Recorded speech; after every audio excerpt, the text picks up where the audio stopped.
सवाल बड़ा ही सिंपल है। मोदी जी ने पूरी दुनिया में ऑपरेशन सिंदूर का शोर मचा रखा है। मैं देश नहीं मिटने दूंगा। हमारी सरकार ने तीनों सेनाओं को खुली छूट दे दी थी।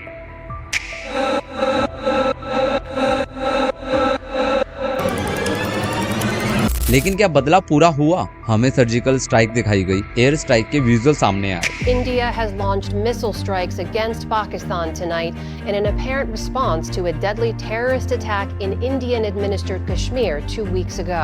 पर हाफिज सईद आज भी जिंदा है। पीओके अब तक वापस नहीं आया है और पहलगाम के अटैकर्स अब तक जिंदा हैं।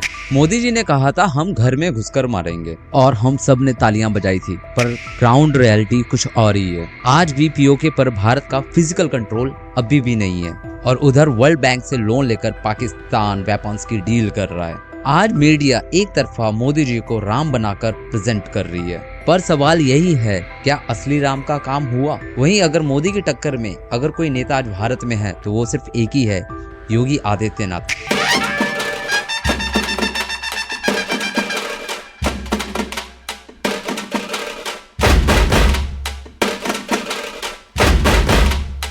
आज पूरे भारत में यूपी मॉडल की तारीफ की जाती है, कोई गुजरात मॉडल की बात नहीं करता। यूपी में 60,000 से भी ज्यादा इनकाउंटर हुए।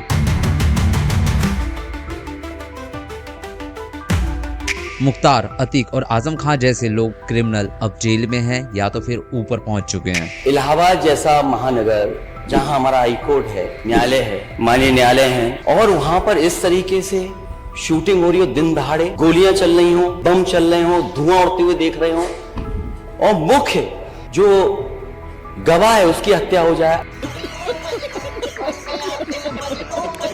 क्रिमिनल एम्पायर पूरी तरह से डिस्ट्रॉय कर दिया है योगी आदित्यनाथ ने।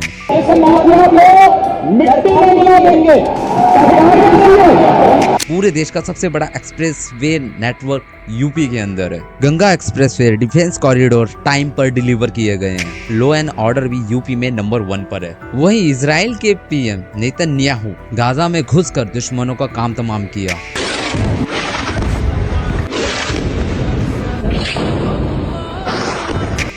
So too do the brave people of Iran, and I have a message for them. Our fight is not with you. Our fight is with the brutal dictatorship that has oppressed you for 46 years. I believe that the day of your liberation is near.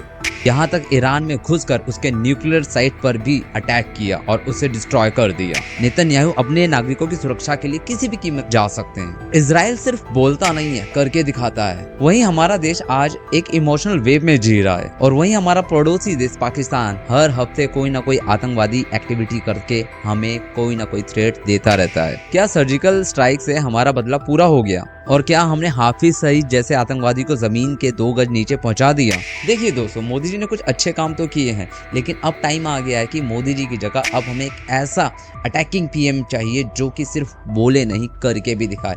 और ऐसी में इस पूरे parameter में सिर्फ एक ही नेता खड़ा उतरता है, योगी आदित्यनाथ। मोदी जी इमोशनल कार्ड बेचकर सिर्फ वोटिंग की राजनीति कर रहे हैं। हमें एक ऐसा नेता चाहिए योगी आदित्यनाथ जैसा, जो सिर्फ कहता ही नहीं है बल्कि करके भी दिखाता है। अब मोदी जी के बस की वो बात नहीं है। जिस तरह से देखिए, हर एक का एक अपना टाइम होता है। जैसे कि हमें धोनी बहुत पसंद था, मगर वो अपने टाइम के बाद रिटायर होकर साइड में हो गए और उन्होंने नई यंगस्टर को मौका दिया। उसके बाद हमने रोहित शर्मा, विराट कोहली जैसे बड़े बैट्समैन भी देखे, पर वो भी एक टाइम के बाद रिटायर हो गए। अब वक्त आ गया है कि पीएम मोदी को भी अपनी सीट छोड़ देनी चाहिए और आने वाले आगामी चुनावों में हमें योगी आदित्यनाथ को चुनना चाहिए। अब मोदी के नाम पर वोट नहीं देना चाहिए, जो सिर्फ बोले नहीं, अपने दुश्मन को जमीन के नीचे 2 गज गाड़ के भी दिखाए। आप लोगों की क्या राय है इस वीडियो के बारे में जरूर कमेंट करके हमें बताइए। अगर आपको वीडियो पसंद आया हो तो प्लीज हमारे चैनल को सब्सक्राइब करें। Thank you.